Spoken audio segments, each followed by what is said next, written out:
ഇന്നലെ മൈരിപ്പിച്ച് എവിടെയായിരുന്നു? ഞാനും വേറൊരു സ്ഥലത്തായിരുന്നപ്പാ.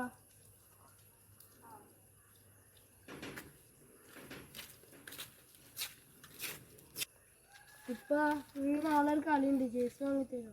വാങ്ങാം. എന്നാ സുക്കൂറെ ഇജ്ജ് പേരെ പോയിക്കോ. ശരിപ്പാ. കയ്യിലാ ചഞ്ചിന്റെ പൈസ ഇല്ല. എന്നാ കള്ള ഹംക്കിന് ജേഴ്സി വാങ്ങിക്കൊടുക്കണ്ടേ?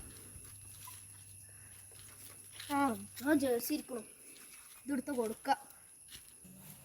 അപ്പൊ ഇനിയിപ്പോ പുതിയ ജേഴ്സി കൊണ്ട് ഇപ്പൊ വരില്ലോ അല്ലേ? സുക്കൂറെ സുക്കൂറെ ഇപ്പൊ ജേഴ്സി കൊണ്ട് വരുന്നുണ്ടല്ലോ.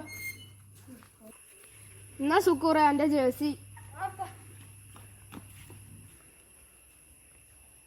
ഈ ജേഴ്സി വേണ്ടിക്ക് മൈമാടിയുടെ ജേഴ്സി വേണ്ട. എന്ത് മിയ ഖലീഫയുടെ ജേഴ്സിയോ? അതപ്പാ ആ മെസ്സിയൊക്കെ കളിക്കണല്ലേ? എന്ത് മെസ്സിന്റെ ടീം കളിക്കണ ജേഴ്സിയോ? ഇജിപ്പോ 5ന്റെ പൈസ അല്ല, ഇജിപ്പോ തൽക്കാലത്തിന് ഇത് വെച്ചോ.